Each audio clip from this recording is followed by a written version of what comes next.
Hello and welcome to Tesla's Notebook, where we learn physics one step at a time. Let's talk about small angle approximations, how to use them, and under what limitations can they be used. So for a small angle theta, sine theta is approximately equal to theta, tan theta is approximately equal to theta. This implies that sine theta is approximately equal to tan theta is approximately equal to theta. And also cos theta is approximately equal to 1.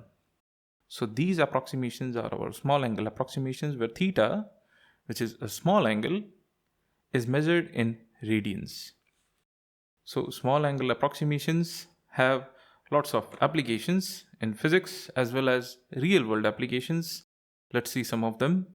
So the applications are in wave mechanics and also in optics, in diffraction and others, in orbital mechanics to calculate orbits, and also some real world applications exist such as seismic wave analysis. So seismic waves generated during earthquakes, the analysis is helped by small angle approximation and other examples. Now let's see what the mathematical basis for these approximations is. How do these approximations hold according to mathematics?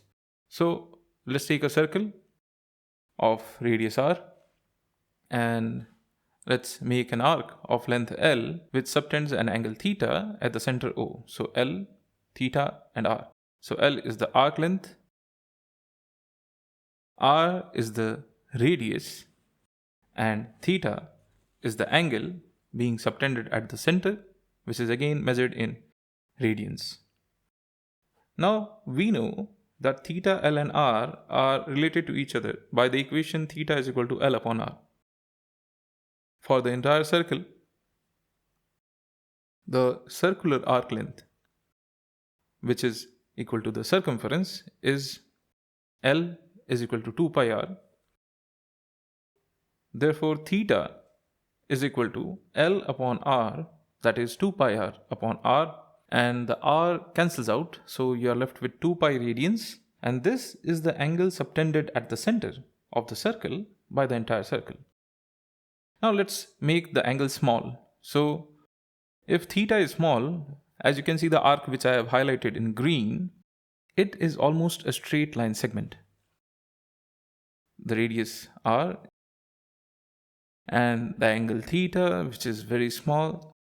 That's why the arc length is very small and it is almost a straight line. So let's draw this right angle triangle separately. The arc length and the two radii, they form a right angle triangle.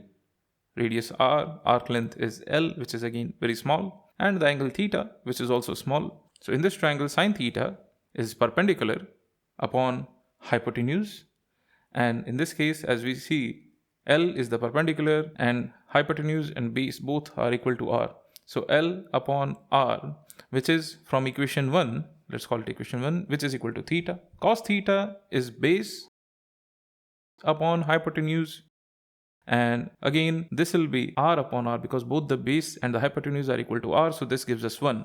Tan theta is equal to perpendicular upon base. Now perpendicular is L and the base is r, which again gives us L upon r, which is equal to theta. Hence we have proved our approximation to be true. Alternatively, we can also get these approximations by expanding the functions sine theta, cos theta and tan theta using Taylor's series expansion, which will be covered in the next pages of Tesla's notebook from the calculus series of videos, which will give us even closer and more accurate approximations of these functions. So next, let's talk about where do the approximations break down, or what are the limitations to these approximations beyond which they are no longer valid. For theta less than 0.1 radians, which is equal to 6 degrees, a symbol of small c, the small c symbol is also used to symbolize radians. So for theta being within this limit, the percentage error in calculation turns out to be less than 1% for all the three functions: sine theta, cos theta, and tan theta. Let's take sine theta as an example. So for sine theta approximately equal to theta, taking theta is equal to 0.1 radians. So we are testing the approximation at the limit. The error percent, which is calculated by the given formula, error percent is equal to actual value of the function, in this case sine theta, at 0.1 radians minus approximate value of the function. So sine theta at 0.1 radian will be 0.1 divided by the approximate value, which is again 0.1. And we take a modulus of this so that the result is positive, and then it is multiplied by 100% to give us the error percent. The value of sine 0.1 radians is 0.0998. Substituting this value in the formula, we get error percent will be 0.0998 minus the approximate value, which is 0.1, divided by the actual value 0.0998. And on calculating this, it turns out to be into 100%. On calculating this, it turns out to be 0.2%. So 0.2% is not a very large value for error. Also for theta is equal to 10 degrees, which is 0.17 radians, the error percent for sine theta approximately equal to theta, when calculated using the sine formula, again turns out to be 0.5% or around 0.5%, which is not a lot. For cos theta and tan theta, it is significantly larger for values of theta greater than 0.1 radians.